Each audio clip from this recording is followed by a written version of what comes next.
equal. So this is the position today that in effect, each vote is not have equal value. At this juncture, I also believe that the argument that delimitation for states that have succumbed in policy, be it healthcare, education, literacy, or wealth distribution, is a poor argument, because it cannot be the only argument that the South, which has controlled population, which has brought economic prosperity, should be punished for doing that. But according to me, a more robust case is that of delimitation is treated as a threat to federalism and by extension to the idea of India itself. Constitutionally, after Keshwananda Bharati, federalism is deemed to be a part of the basic structure and cannot be tampered with or amended. In any case, the reality in India is that federalism is not a choice, but an essential necessity. It is meshed into the fabric of our identity. The idea of one vote, one value, though vital to our democracy, cannot be read in isolation and certainly cannot overcome the principle of federalism, federal equity, and non-domination of constituent units. As a subsidiary argument, it may be said that after having positioned population control as a national goal, punishing states like Kerala, Tamil Nadu, and others for having met that goal successfully would be ironical. The chilling message is that this would convey is that responsible governance invites political loss. The implication of this run deep and would shatter the trust between the center and states. Allowing demographic shifts to become a weapon for political dominance also goes against the principles of cooperative federalism. India has thrived thus far on the federal impact of sharing power, which must be protected at all costs. Minority representations are also at stake, and gerrymandering, as per past exercises have shown, risk silencing already vulnerable communities. In this scenario, therefore, the best solution seems to be to maintain the status quo.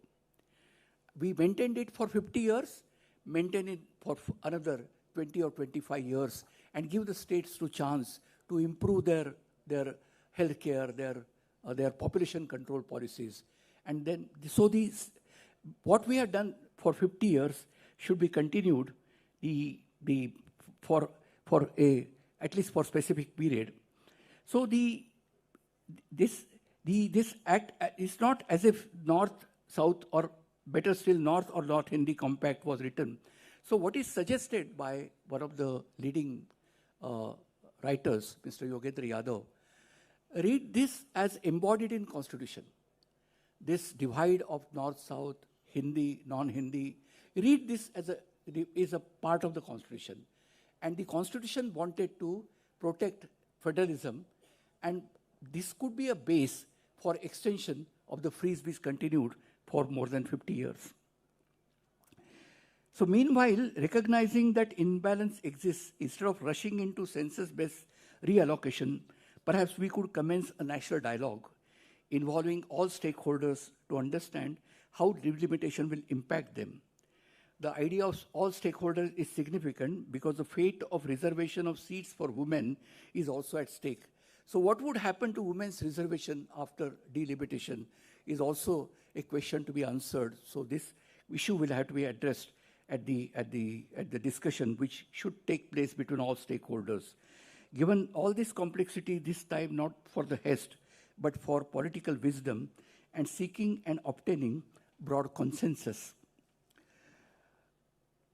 While the threat of delimitation is real, it is not the only challenge to our federal spirit. The proposed 129 Constitutional Amendment Bill for simultaneous elections, that is one nation, one election, cloaked as if it's for efficiency, poses an equally grave danger. It links directly to delimitation, for both seek to redefine political power. Both threaten the core of our Constitution. Both risk weakening the voice of the voter and states. To briefly summarize, I will tell you what this one nation, one election scheme is under the 129th Amendment. The proposal runs something like this. India will hold simultaneous or synchronized elections across all levels of government, either on a single day or within a specific time frame, with a stated key objective of cutting election cost. So we have too many elections, so we must cut election cost. The time frame of an elected government remains 5 years. To address situations where Lok Sabha or state UT assembly is dissolved sooner than its full term of 5 years, the bill introduces a new category of elections called midterm election for unexpired term. In other words, a fresh midterm election will be held for a term equal to the remainder of the 5-year term. For example, if a state government is elected in 2025, its term would ordinarily be till 2030. But if it loses confidence after 3 years in 2028, a new election will be held and a new government will be appointed, but it will have a term only for 2 years, as the next election must necessarily be conducted in 2030 in order to maintain that synchronicity in the elections for Lok Sabha and state assemblies. This kind of midterm election is very novel and it doesn't have any counterpart in anywhere in the world. On the face of it, and it is the very least, this proposal is fundamentally anti-people, for it takes away the prerogative of citizens of a democracy to vote in a fresh government for full term. The bill has many other problems, including granting unfettered discretion to the Election Commission to recommend deferring state assembly elections. So it gives a power to the Election Commission to not to hold election in particular state assembly or assemblies, even in the simultaneous elections of Lok Sabha and assembly elections. And there are some serious concerns about that. I will shortly discuss this with you. So regular elections and fixed government terms are bedrock principles with the voter at the center of the government. Please bear this in mind, that the voter is the center at democracy. Voter is at the center of this whole scheme of the constitutional governance. The Supreme Court has said that the voter is political sovereign, and that as long as elections occur, the voter decides who governs. So it is your power. It is your power to choose your government. So therefore, in that sense, the voter is sovereign. In term that demands that election system be fair and produce true representation. Rules governing elections must include building trust in elections and leaders, ensuring equal footing for all parties, getting people to vote and holding representatives accountable. The proposed bill, however, tinkers with everything. It cuts the voters' bargaining power. Just consider that you are unhappy with a particular government which loses confidence after 3 years. But you get a chance, the voter gets a chance to boot out that party only for 2 years, not for the whole term. So this party is punished only for 2 years, which again can contest the next general elections, which is the idea of one nation, one election. Again, midterm election makes term variable. A midterm government's length is unknown until dissolution. So nobody knows what would be the midterm election, what would be the term of such midterm government elected by midterm election, because this is uncertain. As and when this house is dissolved, there will be new election. It can be after 1 year, it can be after 2 years or 3 years. It all is all speculation. An uncertain term prompts insecure government, which further harms election credibility, the house standing, and the quality of representation. Just consider, there is a government elected, all governments are elected for 5 years. And by reason of this idea of midterm election for unexpired term, a government comes in power only for 2 years, would the standing of that government would be equal to the standing of a government which is elected for 5 years? So this uncertain term creates a serious issue for the voters. So the bill's proposed midterm election creates the House only, as you see, for the unexpired term. I believe that constitutional crisis is waiting to explode. Here, voter would effectively vote twice for the unexpired period first, and for a full-term House, House, and that one House is dissolved for the remainder of the term. The bill's midterm election forcibly continues. What happens is, whenever a House is dissolved because of no confidence motion or any other reason, then though it was elected for 5 years, that 5 years has no meaning, because you are going to vote again. A new government will be chosen for 5 years, so that 5 years term has no meaning. But by reason of this proposed amendment, this period is forcibly going to be continued. So as I said, that these two types of government lack equal standing. And just consider what would be the position of a government which is elected only for 1 year or 2 years. So either they will adopt some reckless policies, or there will be policy paralysis, because they will not do anything with the fear that they might offend the voters. So this idea of a 2-year or 3-year midterm a government elected by this midterm election is really very problematic. Then they face shortened tenure, and therefore the legitimacy, I believe that a legitimacy of 2-year or 3-year government would be much less than a government which is chosen for 5 years. And this creates distortions in governance during the residual period. And as I said, that there will be many unfortunate consequences like a policy paralysis or reckless governance. So and they said why they are doing it? They are doing it to cut the cost. But if you see this scheme, that whenever there is a early dissolution, there is going to be a midterm election. So you are actually spending more than what you spend for this present system. So there is no cost cutting. And imagine for a country like India, for what is more important, this cost of few thousand crores, or what is more important is the voters' right to vote and to elect a government of their choice. So and this is another existing concept is introduced by this particular bill, is that it proposes to bring all the legislative assemblies to the starting line so as to join the calendar of simultaneous elections. So whenever this simultaneous election is introduced, and that would be after the dissolution of a Lok Sabha, then all those assemblies, though they have not completed 5-year term, they will be automatically terminated. Maybe only once, but not because they lost confidence, but because the amendment says that their term must come to an end.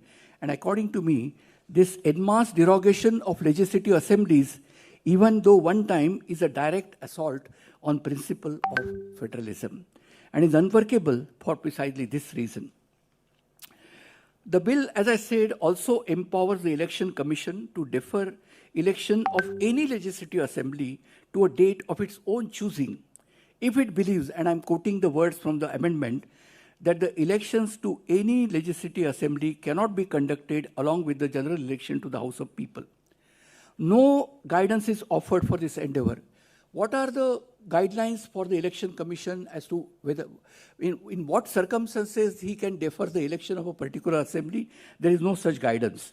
And therefore, this power which is conferred on the Election Commission, or proposed to be conferred on the Election Commission, is completely arbitrary, and it confers unfettered discretion, which is anathema to constitutional democracy.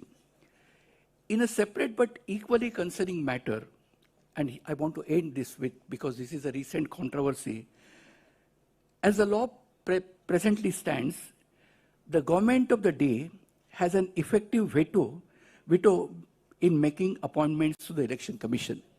The Supreme Court ruled that it should be done by a committee and government should not have a exclusive choice to appoint a chief election commissioner or the other election commissions.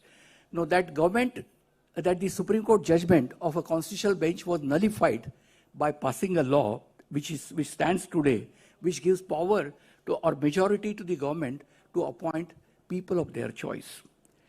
Thus, granting such a power to defer the election of any state assembly would be ill-advised.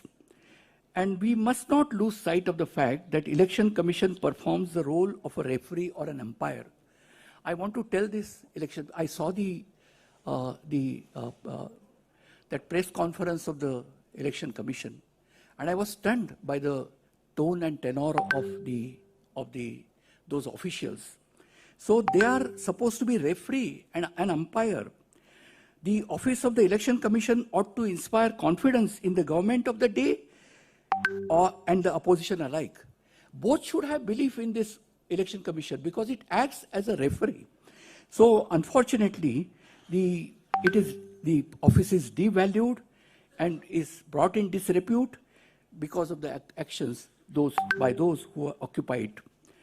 But that is an aside. To return to the issue of simultaneous elections, the framers of the Constitution were perfectly aware that election would not continue concurrently. The first elections held after the independence, I think it's in 1950, so after the Constitution. So they were perfectly aware that is not going to continue. At some stage there will be a break. It will be, and it happened in 1967. But framers were never thought of introducing any machinery as proposed in 129th Amendment to have this kind of artificial idea of one nation, one election. Even if we assume that simultaneous elections are a good idea, the mechanism proposed in the current bill is hugely problematic. It is, in my opinion, it is completely unconstitutional and snowballs into distortions that would plague the voter, the elected representatives, as well as the quality of governance and the relationship between these actors. To me, it is clear that we must protect our federal compact at all costs. Both delimitation and one nation, one election are grave threats that are designed to centralize power and silence state voices. Federalism must endure. To abandon it would be to pay an unbearable price, including, among other things, a fractured union, weakened democratic accountability, and a betrayal of our constitutional spirits. By choosing federalism over everything else, we recognize that that is where India's true strength lies. Thank you.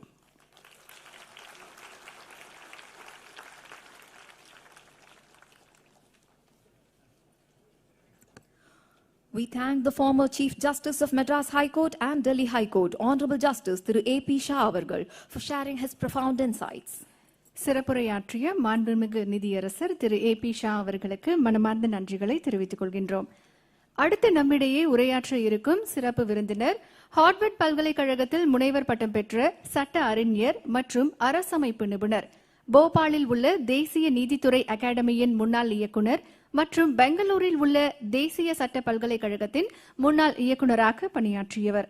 உச்சநீதிமன்றத்தில் தேசிய நீதிமன்ற மேலாண்மை அமைப்புகள் குழுவின் தலைவராக இருந்தவர். இந்திய அரசமைப்பு குறித்து சீரிய அளவில் பேசியும் எழுதியும் வரும் பேராசிரியர் டாக்டர் ஜி மோகன் கோபால் அவர்களை இந்திய அரசமைப்பில் கூறப்பட்டுள்ள கூட்டாட்சி அமைப்பின் கீழ் குடியரசுத் தலைவர் மற்றும் ஆளுநர்களின் பங்கு குறித்து உரையாற்ற அன்போடு அழைக்கின்றோம். Now, to address us, we have our next distinguished guest, a legal scholar and a constitutional expert with a doctorate from Harvard University. He has served as the former director of the National Judicial Academy in Bhopal and National Law School of India University in Bangalore. Founder chair of National Court Management System Committee at the Supreme Court. A prolific writer and speaker on the Indian Constitution, we now warmly invite Professor Dr. G. Mohan Gopal to speak on the role of the President and governors under the federal structure conceived in the Constitution of India.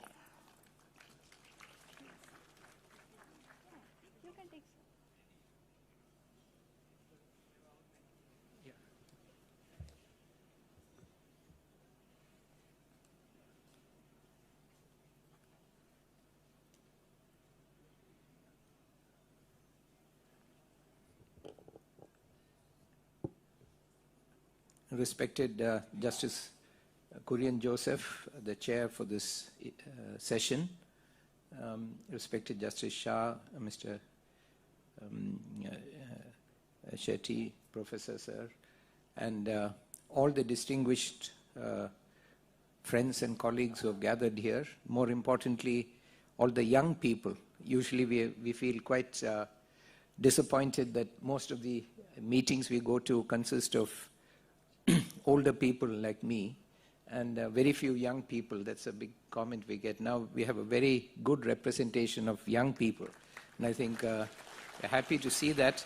And more importantly, it is the extraordinary rapt interest and attention with these young people are listening to these proceedings from the morning. I think you need a round of applause for yourself, all the young people, because this gives me a lot of hope for this country. And I'm finding this everywhere, that everyone better watch out, because the young people of India are awake and are alert, and they are going to protect the future of this country. So I'm very happy to be here today. We heard a very erudite presentation from Justice Shah on basically an issue of how power is shared in the country. And the very important and consequential decisions that are about to be made after the first census is 2026 census is completed, that will change the number of seats that each state has in the Lok Sabha. And that will shift the power inside the country about over what law is made in the country, how our constitution can be altered. These are very consequential decisions. And the young people who are here should be particularly interested as they are, because it will have huge consequences for them for the rest of their lives. It will shape the kind of country that we will live in. So that's one dimension of the struggle for power, not just getting power through winning elections, but the struggle over shaping structures of power that is going on in this country. And the structure for power is shaped, for example, by how many seats every state has in the Lok Sabha. That's a structure within which we then are able to elect MPs and send our representatives to Parliament. We now look in this session at another very important structural issue on how power is allocated in our country. And that is the power involved in the relationship between states and center as far as the role of the president and the governor is concerned. How does that affect? What is the central issue here for the young people? The central issue here is we have a very strange provision in our constitution. And I'll explain why it is there. The strange provision is that one individual who is not elected but is appointed has the power to nullify and stop a law passed by an elected state assembly. At his discretion, he claims. So you have a state assembly that represents the entire people. The state assembly passes a law, and one individual who is not elected, not accountable to the people, serves by appointed by the President of India, and which is the union government, serves at the pleasure of the union government, can be removed at any point of time by the union government. That one person can simply nullify, veto the law passed by the state assembly. In a democracy, I mean, this is quite unheard of in a democracy where an unelected official can stop or veto the action of a legislative assembly. So if you and I, we campaign, we create public opinion, and we get our assembly to pass a law, this one person is sitting there as an obstacle to make sure that the law doesn't get passed. Now, how did we come to have such a provision in our constitution? That's very important for us to understand. This provision actually originates from the 1935 Act.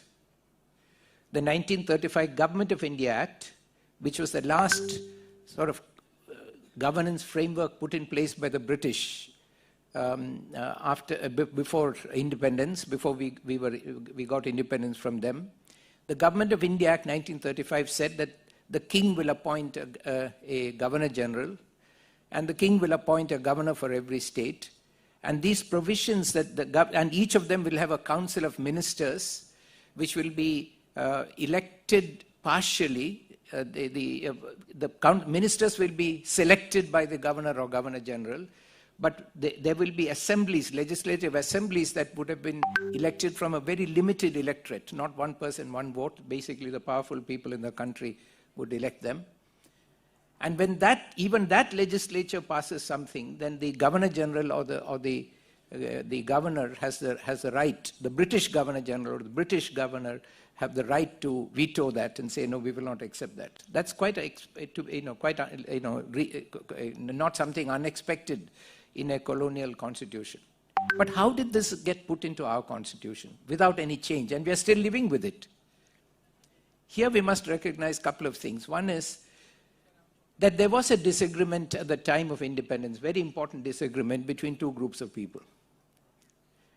One group of people who wanted to see Indian society democratized, led by Dr. Babasaheb Ambedkar, who 11 years before independence called for the annihilation of caste, because he saw that this caste structure is the greatest threat facing this country, and it must be annihilated. So they felt that this is the priority for the country. There was another group of people who felt what India needed is top-down governance.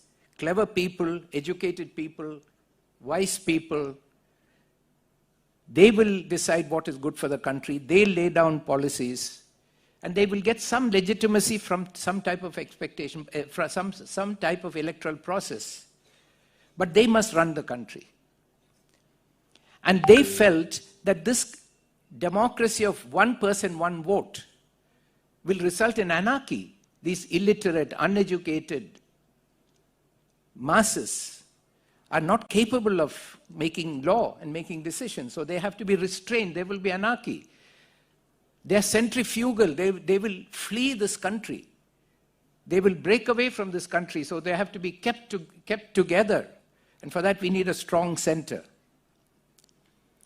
And they therefore kept the British provisions where the Governor General, who was succeeded by the President as the head of government, and the governor in the state would have these draconian powers of controlling the voice of the people, even though in British times it was limited, but here now we have one person, one vote. There are some members, I don't want to name them, in the Constituent Assembly who actually argued against one person, one vote. Very liberal people who said, look, we are not ready for it. And fortunately, that view did not prevail. So there was one group of people who wanted to ensure that they had the capacity to control the masses. But there was another set of people, including Dr. Ambedkar, who felt that, and they were right, that the great strength of the feudal forces, the casteist forces, the feudal economic forces are strongest at the state and local levels. And if you decentralize to them, then the chances of bringing about a secular, democratic, socialist republic are actually less than if you centralize them and have a progressive union that will act against these dominant forces and create a more equitable and more egalitarian society. And this is what had happened actually in the United States, where after a period of time, the union became the main driver of progressive change. They used even the Commerce Clause in order to force civil rights litigation onto states, because states were autonomous and the union could not make laws for them. But they said if you engage in interstate commerce, we have jurisdiction over that commerce, and therefore we will, through that, bring in progressive legislation on human rights and civil rights. So they actually had a model, particularly Dr. Ambedkar, who is without any doubt the greatest constitutional and legal scholar that we've ever had in this country, one of the greatest constitutional scholars in the world, and he had very close understanding of and experience with the United States system. He studied in Columbia University, and he worked with very distinguished professors like John Dewey and others. He understood the American constitutional system, the British constitutional system very deeply. And so he felt that the better way is to have a progressive representative government at the Union. So in 1930, in the Roundtable Conference, he said, we want electoral democracy, but we want representative democracy where every community in the country has due and adequate representation in the legislature, the executive, and in the judiciary. So through this representative democracy, we can use the power of the Union to dismantle and annihilate caste and other gender and patriarchy and feudalism at the local level. So in a sense, there was an unlikely consensus between those who wanted to suppress the people and those who wanted to liberate the people to ensure that there was a strong center. But people like Dr. Ambedkar never had a fear that anyone would secede from the country, and that has proved to be right, because these progressive changes that were brought about by the Union at the beginning, at the early stages of our republic, did have a positive effect in creating space at the local level, including through, for example, provisions on reservation and other kinds of social justice provisions that have created space for positive change at the local level. So Dr. Ambedkar was right, and it proved to be right. But then what happened later is that this whole understanding of the Constitution and our understanding of federalism, I think, lost its way. It became disconnected from the people's movements. We've heard with great respect Mr. Justice Chalmeshwar tell us that, look, we are not a federation because there were not units under the British or the Mughals, and these units did not come together and agree to form a union.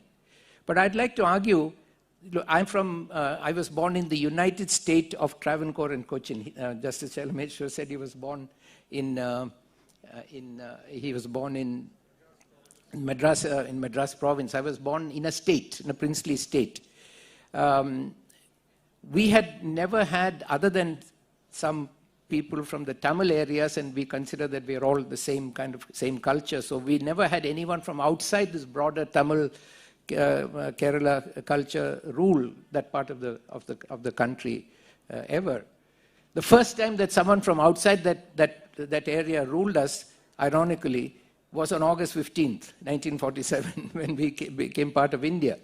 But we celebrated on the streets. We celebrated that we were brought under the rule of a union, that we were becoming part of a union. The British transferred sovereignty back to Travancore.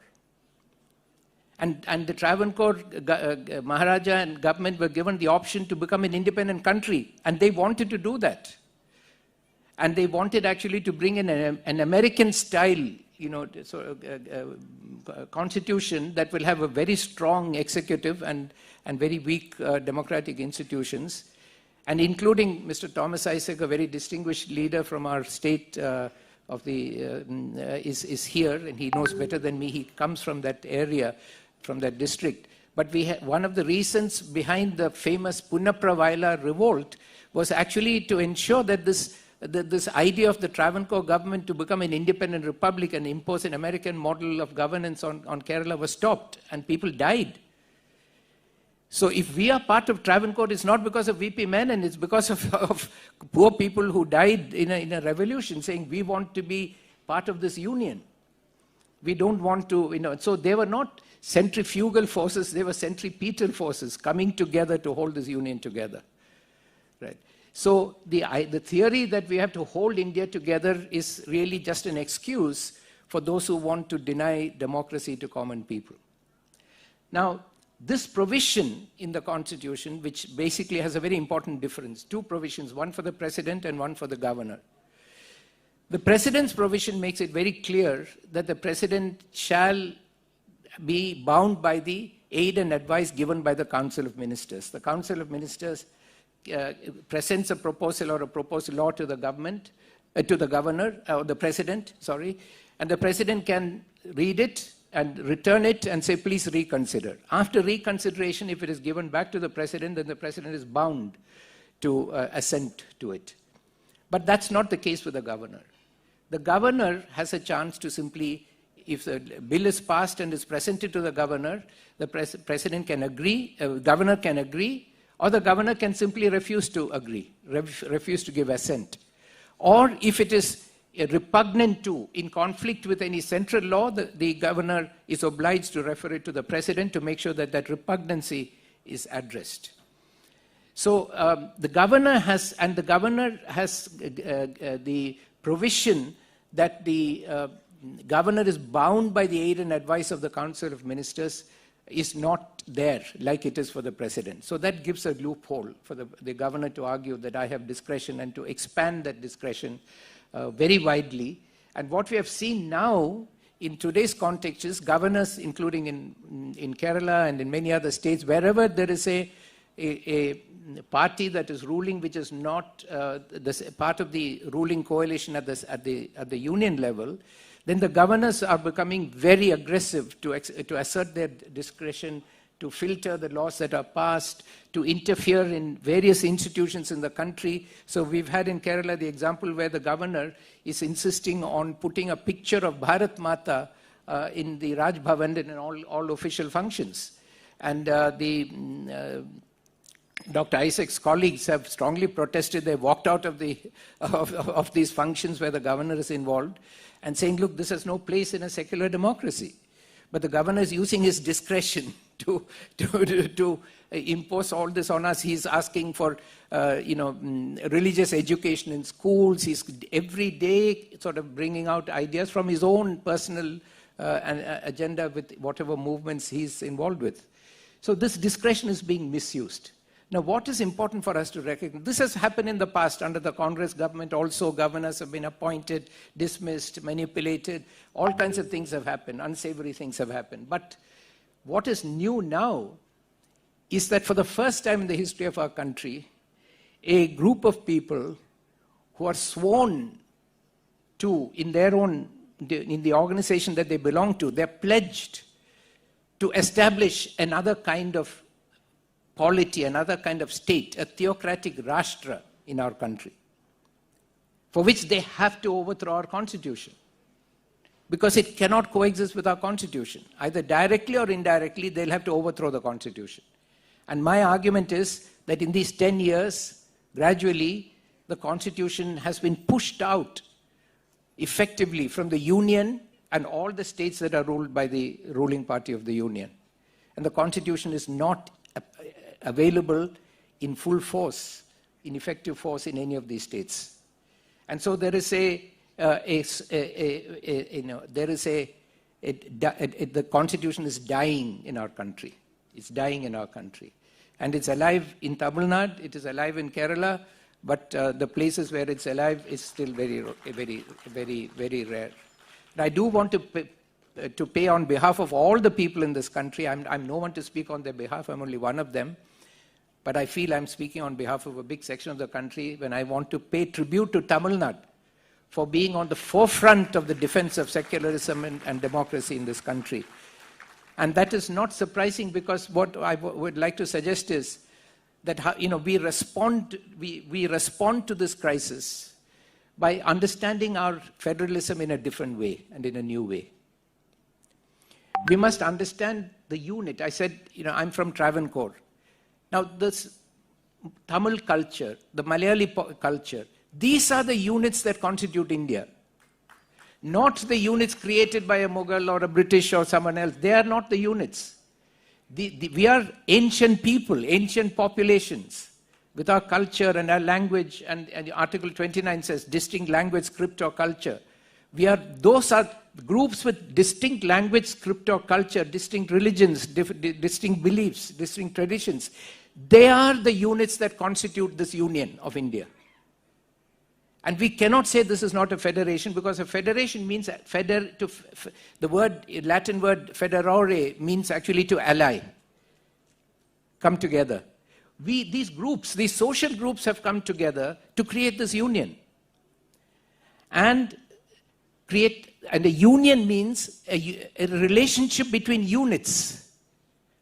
The movement that is now in control of this country believes that India should be a unitary state. Unitary state means all of India should be one unit. There is no place for union when there is a unit, because a union or a federation is a relationship between different units. Unless you have multiple units, there is no union. There is no federation. So they want to destroy all of us and create India into one unit. That's what's called unitary government, which to do this, they have to destroy our distinct language, script, culture, religion, everything that is important to us, our freedom, our Swaraj, which is what we fought for, our independence, which is what we fought for in the independence struggle. All this will have to be destroyed, and we'll have to be homogenized so that we can be ruled as one unit. Now, what we saw actually in the freedom movement was actually, we tend to forget that the freedom movement did not come in a vacuum. It did not come simply from the collapse of the 1857 First War of Independence. The freedom movement came from an extraordinary 19th century. The hallmark of that century was an anti-caste movement that was across this country, and this state of Tamil Nadu has played a very important role in the anti-caste movement, the self-respect movement, and Periyar and Annadurai and Kalaignar, all of these great Dravidian leaders have played a great role. And frankly, India's secularism, India's constitution is now strongly protected by this Dravidian movement. So this anti-caste movement of Sri Narayana Guru in Kerala was the main foundation of this anti-caste movement in Kerala. Mr. V.S. Achyutanandan, the most popular communist leader we have ever seen, who died recently after many years of being unwell. And when he died, I think everyone was stunned by tens of thousands of people turning out on the streets to pay respects to him. And for hours and hours, weeping and crying. 12 years ago, in an interview, Mr. Achyutanandan said, in his own words, he said, here in Kerala, what the Communist Party is doing, what the labor movement is doing, what the agricultural workers is doing, is to strengthen the Sri Narayana movement. This was his view. And he said, this is why, or this is how we have a 1957 government, a communist government. So the way he saw it, he was a laborer, lost his mother at age 3, lost his father at age 11, studied up to 3rd or 4th standard, and emerged as one of the most powerful leaders of the state. Because he realized that he was part of that broader anti-caste movement, a movement for an egalitarian society in which Tamil Nadu has been at the forefront through all your great leaders. So we must understand that our federation is not a traditional federation based on America. If you look at the Supreme Court judgments, you'll find they're all analyzed in terms of, is this an American model? Is this a British model? Is it a Australian model? And Justice Krishna Iyer evocatively once wrote, saying that is Rashtrapati Bhavan Buckingham Palace, or is it the White House, or somewhere in between? But I think that's not the right imagination. I think the imagination is to understand that this is a federation of social movements and social groups, bottom-up social groups and social movements that have come together to form a union amongst themselves, independent of all these superstructure powers that come and go, rise and fall. There is a permanent unity between all the people of this country, as Dr. Babasaheb Ambedkar strongly asserted, that we are one people. What binds us as one people is this yearning for independence, yearning for dignity, yearning for individual freedom and individual self-respect, and to destroy structures that deny that to us. So I think we understand federalism in a new way, more like a warp and a woof in textiles, the warp and the woof. The vertical is the community, and the horizontal is the union. And together we form a fabric, the fabric of India. The warp and the woof of communities, social groups coming together, interdependent, and deliberately interdependent. I've read about how in Banaras, the silk industry for centuries has been structured in such a way that something is done by the Hindu, something is done by the Muslim, something is done by someone else, so that you cannot produce that tapestry, that fabric of silk, without everyone coming together and cooperating, because there is an interdependence that is being built. And so we have this, what I would call a warp and weft federalism. That is different from the American federalism. That is different from the British federalism, different from the Australian federalism, which is a federalism that has emerged to keep together our diversity, our freedom, our individuality. And if there is any federation to which we can compare this, our federation, it is a federation, a union that emerged much after our Constituent Assembly and our Constitution, and that is the European Union. European Union has 27 countries with around 50 crores of people, 45 crores of people, and it has tremendous diversity in language, script, and culture, which they very strongly protect and maintain. That is the kind of federalism that we are trying to build. So for this purpose, what I would suggest, I'd conclude by suggesting two or three sort of practical, three practical suggestions move forward.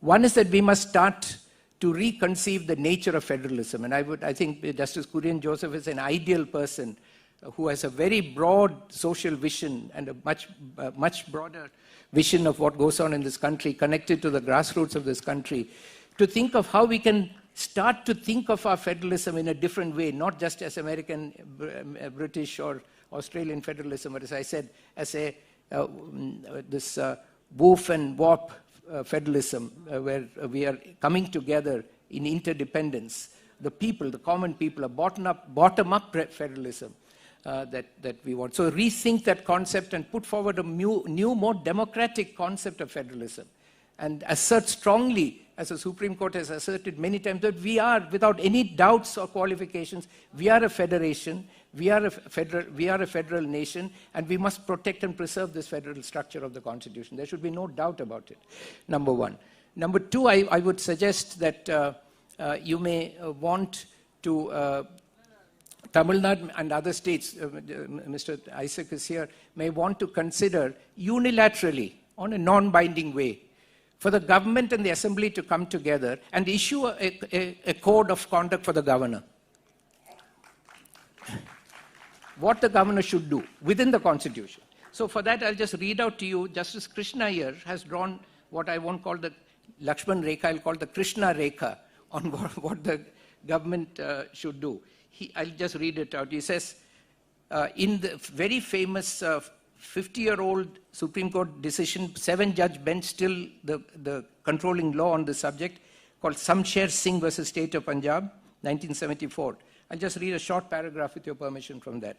Justice Krishna says, we declare the law of this branch of our Constitution. We declare, Supreme Court declares, it's a concurring judgment, the law of this branch of our Constitution to be this. What is it? That the President and Governor, custodians of all executive and other powers under various articles, shall, by virtue of these provisions, exercise their formal constitutional powers only upon and in accordance with the advice of the ministers. Only upon and in accordance with the advice of their ministers, save in a few well-known exceptional situations. Categorical statement. Categorical statement. Without being dogmatic or exhaustive, these exceptional situations are the following. Number one, the choice of Prime Minister or Chief Minister. Restricted though this choice is by the paramount consideration that he should command a majority in the House, he or she. 2, the dismissal of a government which has lost its majority in the House but refuses to quit office. 3, the dissolution of the House where an appeal to the country is necessitous. Although in this area, the head of state should avoid getting involved in politics and must be advised by his Prime Minister or Chief Minister, who will eventually take the responsibility for that step. We do not examine in detail the constitutional proprieties in these predicaments, except to utter the caution that even here the action, even in these exceptional cases, the action must be compelled by the peril to democracy, and the appeal to the House or to the country must become blatantly obligatory. We have no doubt that D. Smith's statement in Constitutional Administrative Law by S.A. D. Smith regarding royal assent holds good for the President and Governor in India. Then he quotes this and he concludes with that quote. Refusal of the royal assent on the ground that the monarch strongly disapproved of a bill or that it was intensely controversial would nevertheless be unconstitutional. The only circumstances in which the withholding of the royal assent might be justifiable would be if the government itself were to advise such a course, a highly improbable contingency, or possibly if it was notorious that a bill had been passed in disregard to mandatory procedural requirements. But since the government in the latter situation would be of the opinion that the deviation would not affect the validity of the measure once it had been assented to, prudence would suggest the giving of the assent. So it's very, very categorical. We must be clear what is going on now in the country is there is a misuse of constitutional power to destroy the Constitution. Deliberate misuse of constitutional power to destroy the Constitution. We've never encountered this before. And it's happening at different levels. So we need a very strong framework, and I would suggest maybe the committee can develop and suggest a set of guidelines on how the governor should behave according to the law. That this is what the law says, this is what there are many more, as you know, there are many more dicta on this, but the dicta is very clear that your discretion is very, very bounded, and ultimately can be only to save democracy and for nothing else. If not, if you continue to do what you're doing now, using that discretion to attack the Constitution, let us be very clear, and I'm using this term as a legal term, not as a colloquial term, because it has a particular meaning which I'll tell you. What is going on is a fraud on the Constitution. Fraud on the Constitution. And technically, legally, the fraud on the Constitution means doing something knowing that it is unconstitutional. Right? Colorable legislation is where you do something which may not be constitutional, but you don't really fully realize it. But fraud on the Constitution has been defined by the Supreme Court in a number of judgments to say it is a species of action where you know something is unconstitutional and you still deliberately do it, and that is fraud on the Constitution. That's what we are seeing now. So a set of guidelines that will make it clear, that will provide a benchmark for every governor. Every time a governor is sworn in, you can present this to him for his information, non-binding, but this is the view of the Council of Ministers and the Assembly. And lastly, I wanted to make a long-term suggestion. Retain the position of president is very important, but abolish the post of governor. It is an appendix. It is an appendix. It has no longer a need. Today, there is no concern that anyone will secede from this country except the elite. They are seceding by sending all their children abroad, educating them abroad, migrating abroad. They are seceding all the time. The poor of this country will never secede. It's our country, which is born from our anti-caste movement, and we are going to protect it. We are going to, at any cost, we will ensure that it is secure and safe. So I think in the long term, we must start to work for the abolition of the post of governor, so that ultimately, we can work without this nuisance of elected governments having to report everything, to do what they are elected to do. So I think with these 2 or 3 suggestions, I want to thank you again. I'm just exactly at half an hour, which I was given. Thank you very much for your patient hearing. Thank you. Thank you so much, sir. அடுத்து நம்மிடையே உரையாற்ற இருக்கும் சிறப்பு விருந்தினர் தமிழ்நாட்டில் வளர்ச்சி தொடர்பான பணிகளுக்காக பல பாராட்டுகளை பெற்ற முன்னாள் IAS அதிகாரி, சென்னையில் உள்ள இந்திய கடல்சார் பல்கலைக்கழகத்தின் முன்னாள் துணைவேந்தர், சட்டம், ஆட்சி மொழி கொள்கைகள் மற்றும் பொது நிர்வாகம் தொடர்பான பல்வேறு கட்டுரைகளை எழுதியவர். தற்போது ஒன்றிய மாநில உறவுகள் குறித்த உயர்நிலை குழுவின் உறுப்பினராக உள்ள திரு கே அசோக் வர்தன் ஷெட்டி அவர்களை மொழி, கல்வி மற்றும் சுகாதாரம் பற்றி உரையாற்ற அன்புடன் அழைக்கின்றோம். Our next distinguished speaker is a former IAS officer who has received numerous appreciations for his developmental work in Tamil Nadu. He is the former Vice Chancellor of the Indian Maritime University in Chennai and has authored several articles on law, governance and public administration. Currently, he serves as a member of the High-Level Committee on Union-State Relations. We are delighted to invite Thiru K. Ashok Vardhan Shetty to speak on the topics of language, education and health.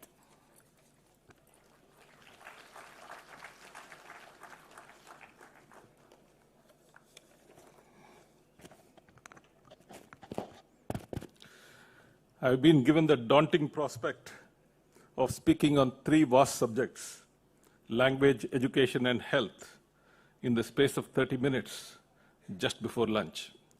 I know the lunch is long overdue, kindly bear with me. Let me begin by asking a seemingly irrelevant question. What is common to potatoes, tomatoes, rajma, chili pepper, corn, cauliflower, pumpkin, capsicum, guava, papaya, pineapple, sapota, sitapalam, coffee, and tea? Believe it or not, none of them is native to India.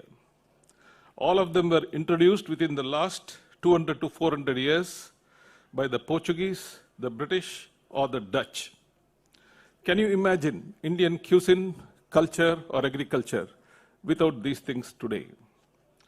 In the same way, English is no longer a foreign language. After 250 years in India, it is very much an Indian language. Yet there are voices which say that English must go. But foreignness is not to be determined by present political boundaries. Linguists use the concept of linguistic distance, the distance between any two languages, in terms of vocabulary, grammar, and speech sounds. By this measure, Hindi is almost as foreign to a Tamil speaker as English is, since Hindi belongs to the Indo-Aryan language family and Tamil belongs to the Dravidian language family. Similarly, to tribal students whose mother tongue belong to the Austro-Asiatic or Tibeto-Burman language families, both Hindi and English are equally foreign. So the issue is not foreignness, but usefulness. This is where Hindi fails and English succeeds. English is the de facto global lingua franca. It is indispensable for higher education, science, technology, law, business, and diplomacy. Our freedom struggle would not have been possible but for English, serving as a link language. Our Constitution itself was written in English. Article 343 declared Hindi the official language, but also retained English as an associate official language. Article 346 allows English for union state and interstate communications.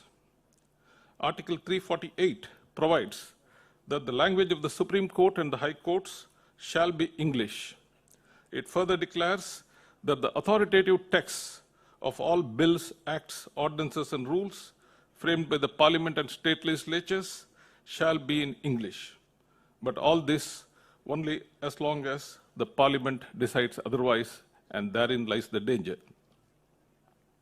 Articles 344 and 351 privilege one regional language, namely Hindi, over all others. As linguist G.N. Devi tells us, 53 independent languages with rich traditions, Bhojpuri, Rajasthani, Magadhi, Marwari, Chhattisgarhi, and many more, have been misclassified as dialects of Hindi to artificially inflate Hindi census numbers from 25% to 44%. Actually, Hindi is spoken only by 25% of Indians, but the census tells you that it is 44%, which is not true. This distortion is political, not linguistic. The notion that a single language is essential for national unity is deeply flawed. The exact contrary is the truth. History is our teacher. Switzerland thrives because French, German, Italian, and Romance live as equals.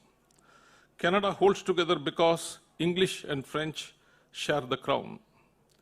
The European Union works with 24 official languages. Singapore didn't yield to pressure of its Chinese majority, 74%, to make Mandarin the national language because that would be unfair to the Malays, 14%, Tamils, 9%, and other linguistic minorities. Here in India, with Hindi spoken by just 25% of the people, we are trying to impose it on the rest of the country. Singapore rose to greatness by uniting on English as a neutral bridge while giving each community its mother tongue.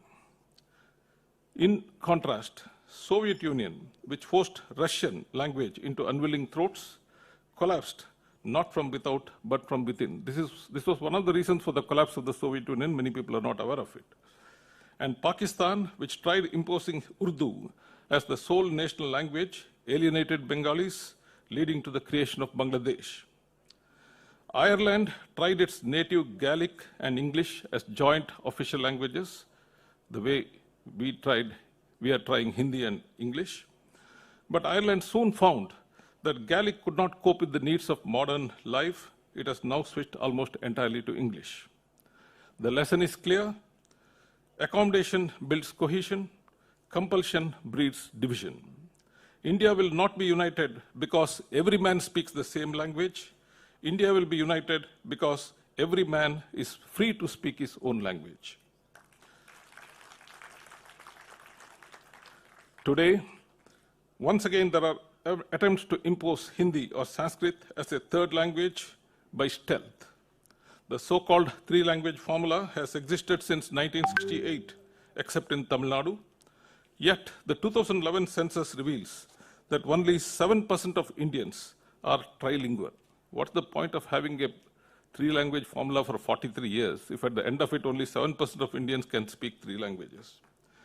Surveys reveal that half of our 8th graders cannot read fluently even in their first language, that is mother tongue. And many cannot manage simple English sentences. The government has never dared test proficiency in the third language because the results would have been very embarrassing. In this backdrop, the National Education Policy 2020's push for a compulsory third language is unrealistic, if not foolish. When most schools cannot teach even 2 languages properly, why try to teach a third?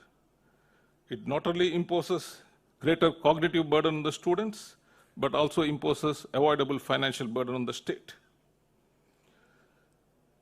And there is one more aspect which many people miss out. Unless a language is in the 8th schedule of the Constitution, which currently has 22 languages, it is officially invisible. It won't get recognition in schools or the right to instruction or state support. So for tribal children and minority language speakers in a state, for example, Tulu or Kurgi in Karnataka, in any state there are minority languages and tribal languages, the 3-language formula actually becomes a 4-language burden.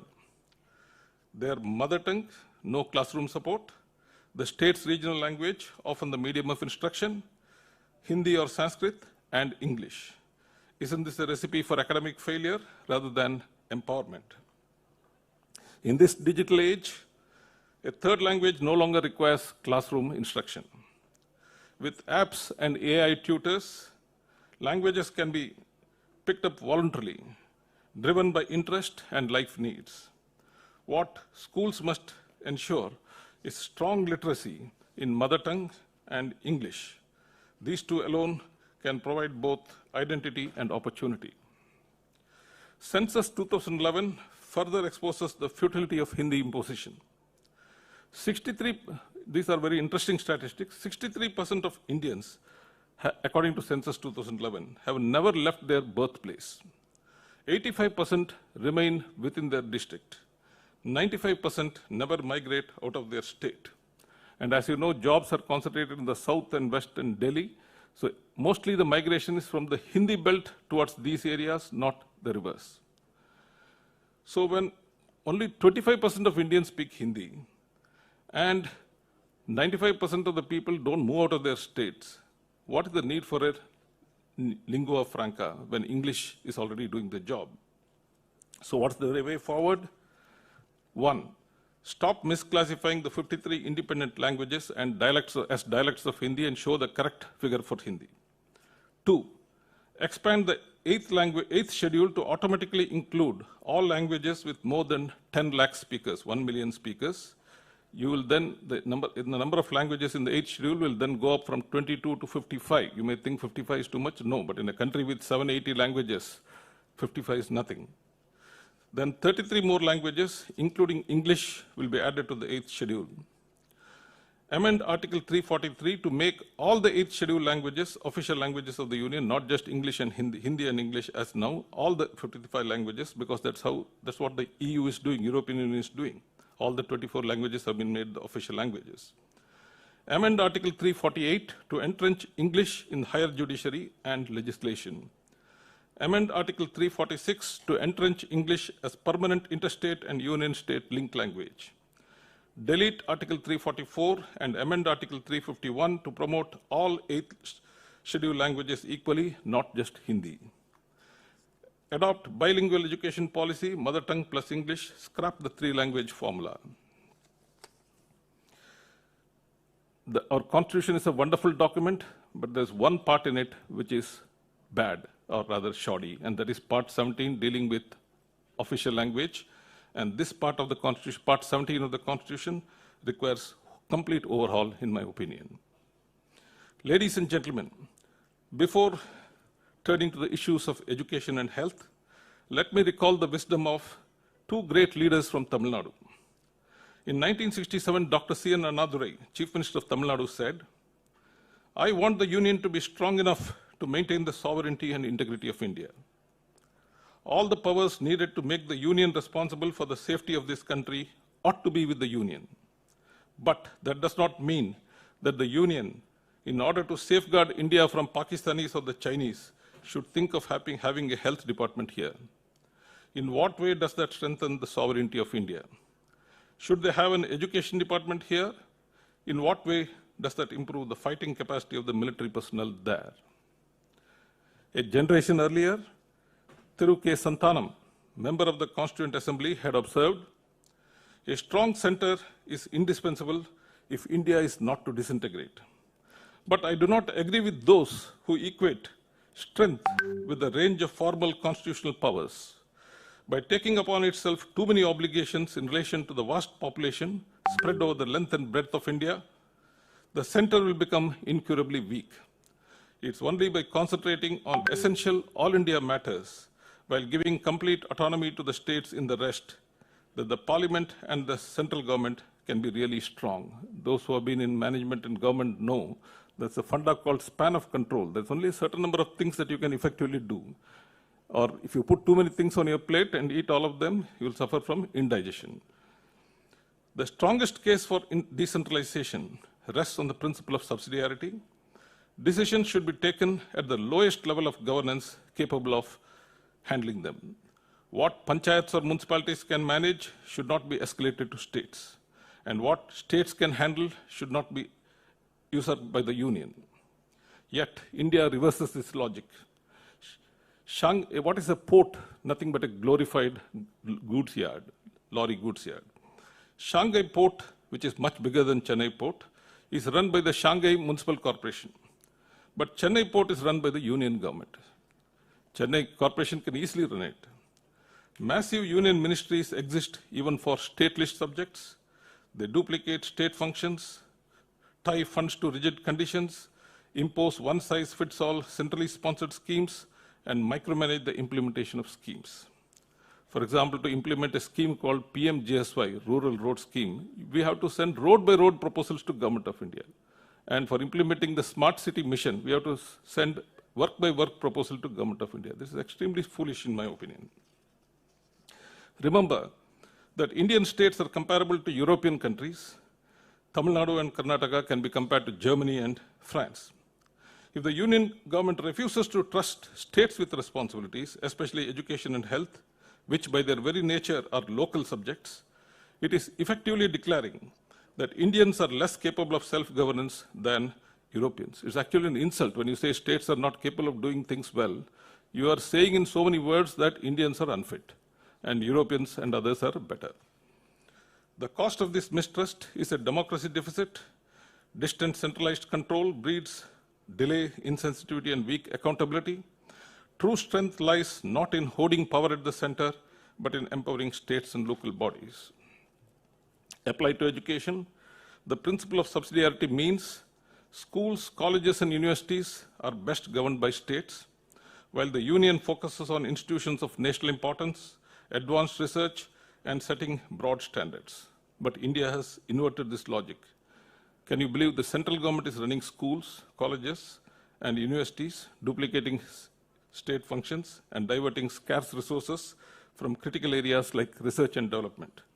India spends only 0.65% of its GDP on R&D compared to 3.5% in the US or 2.4% in China. Perhaps if the center stopped running schools, it can divert more fund to R&D.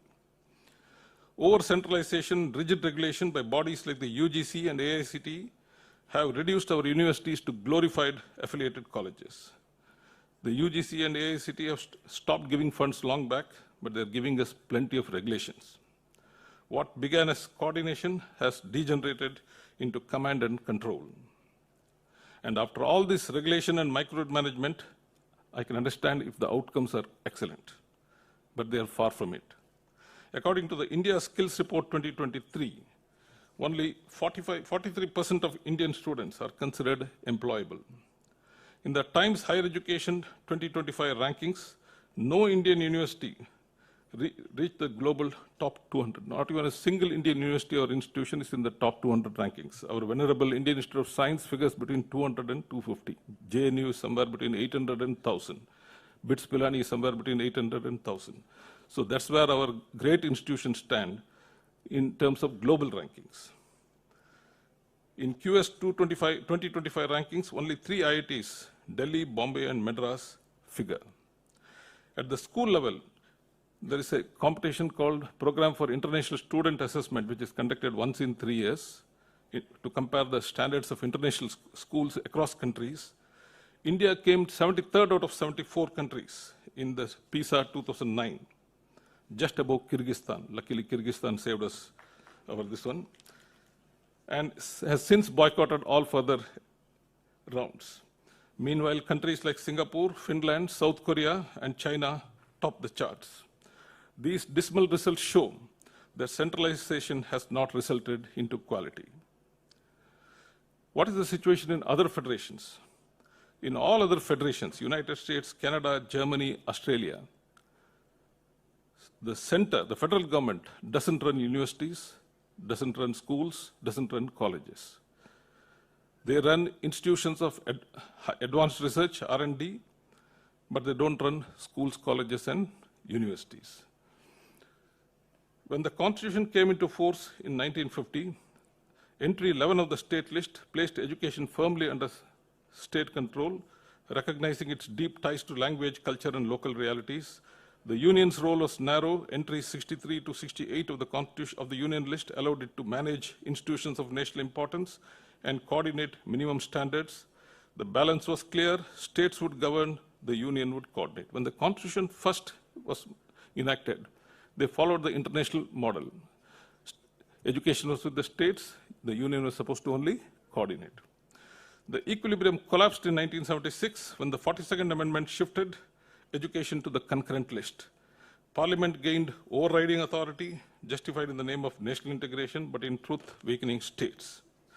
The Supreme Court has also compounded this problem by stretching entry 68. A clause meant only for the coordination and determination of standards was reinterpreted as a license for the Union to dictate admissions, curricula, and governance. There are 2 issues I'd like to talk about in education. One, Article 254(1) says, only plenary laws of Parliament can prevail over plenary laws enacted by state legislatures. Yet, unelected bureaucrats framing subordinate legislation, rules, regulations, and circulars now claim supremacy over state legislation. The UGC, for instance, asserts that its regulations override state university laws passed by state assemblies and assented to by governors or presidents. This dispute has paralyzed university governance in several states. In Tamil Nadu, 12 out of 20 vice-chancellor posts remain vacant because of this dispute. The Supreme Court has given confusing judgments. Some 2 benches have said, ruled in favor of UGC. Others have ruled in favor of the state governments. I think the matter has to be resolved by a constitutional bench, and the Supreme Court has been sitting over it for several months now. Another instrument of control is the governor's role as chancellor of state universities. A practice dating back to 1857, when governors of Calcutta, Bombay, and Madras were made chancellors to ensure colonial oversight. This was, once India became independent, governors should have been removed from this role, but in the first 20 years, because Congress ruled both in the center and the states, and the chief ministers were powerful and governors were merely ceremonial figures, nobody bothered. But after 1967, when several opposition parties came to power in different states, there has been continuous friction between the governor and the state governments. the Supreme Court has ruled that as far as his constitutional duties are concerned, the governor is bound by the recommendations of the Council of Ministers in most cases. But as far as his statutory functions are concerned, like his role as a chancellor of a university, he is not bound by the cabinet's recommendations. So this has led to head-on conflict, and as you know, the result is 12 out of 20 universities being headless in Tamil Nadu, and similarly in many other states, opposition-ruled states. So what's the way forward?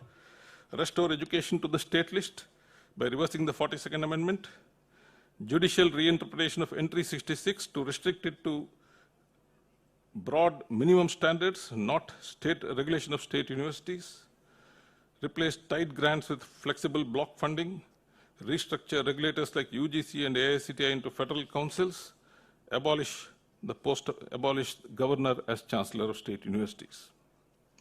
Ladies and gentlemen, when our constitution was framed, public health was placed in the state list.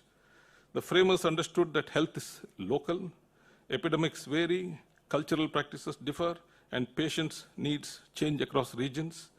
Tamil Nadu's hospitals cannot be governed on the same principles as Assam's. But this federal balance was badly eroded.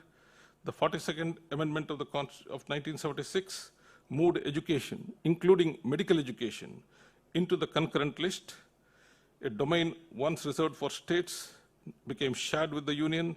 From admissions to curricula center, the control has shifted to Delhi. Like the camel in the Arab's tent, the center has increasingly monopolized health administration. Earlier, states shaped how doctors were trained and admitted. Today, with the NEET examination and the National Medical Commission, everything is centralized. A student in Mizoram is judged by the same criteria as one in Delhi, though their communities face very different disease burdens and health priorities. Some people say, what is wrong with NEET? After all, it is testing merit. Don't we need entrance test to test merit? There are many things wrong with NEET. I'll just tell one of them. NEET doesn't mean merit. The average cutoff for NEET UG, that is NEET MBBS, in the last 5 years has hovered around 20%. For NEET PG, the cutoff in 2023 was 0%. Please believe me, it was 0%. And in 2024, it was a mere 5%. For NEET super specialties, the cutoff in both 2023 and 2024 was 0%. Now, these absurdly low thresholds are the product of pressure from private medical colleges that cannot otherwise fill their seats.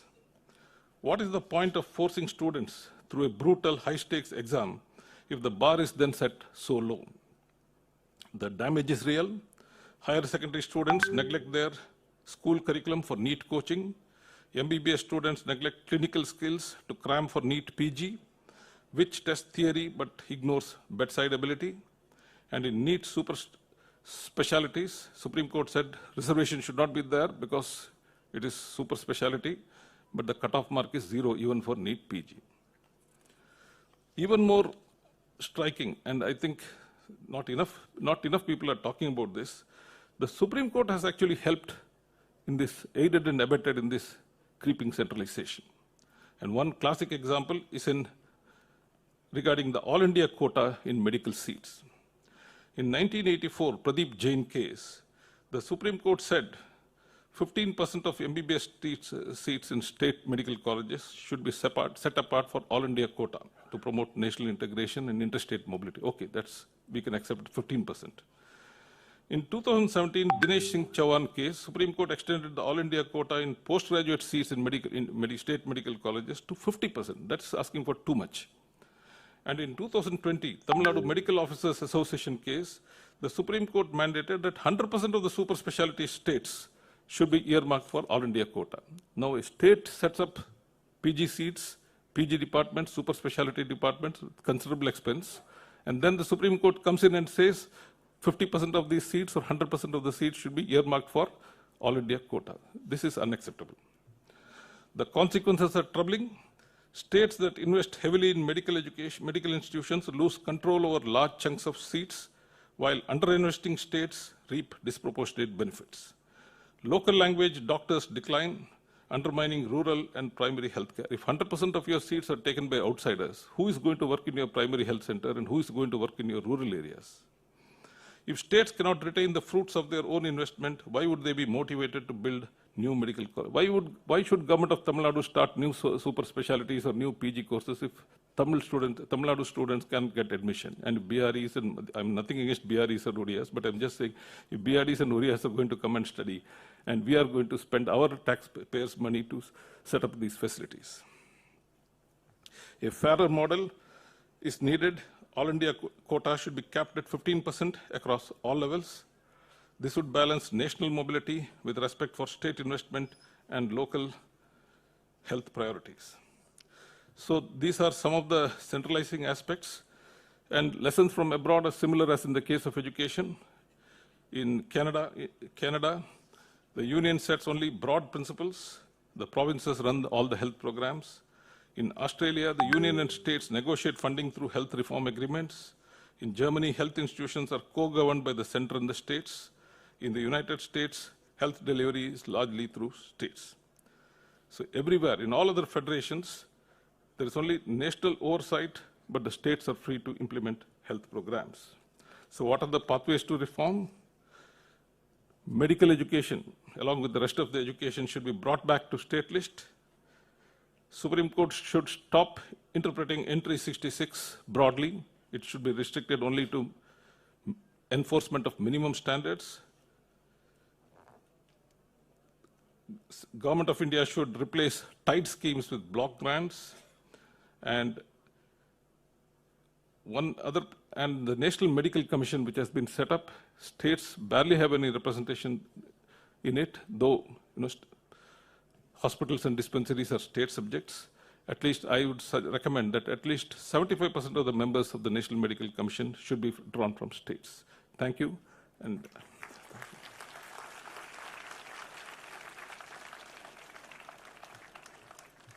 Thank you, sir. Your vast experience and sharp insights have added immense value to today's discussions. சிறப்புரையாற்றிய ஒன்றிய மாநில உறவுகள் குறித்த உயர்நிலை குழுவின் உறுப்பினர் திரு K Ashok Vardhan Shetty அவர்களுக்கு மனமார்ந்த நன்றிகளை தெரிவித்துக் கொள்கின்றோம். இப்போது உணவு இடைவேளை 2:30 மணிக்கு மீண்டும் அனைவரும் இந்த அரங்கிற்கு வருமாறு அன்போடு கேட்டுக்கொள்கின்றோம். Thank you to all our speakers for their illuminating insights. Let's now break for lunch. Please join us back at 2:30 p.m. for the next set of deliberations. We would like to inform our esteemed dignitaries and special guests that VIP lunch arrangements have been made just outside.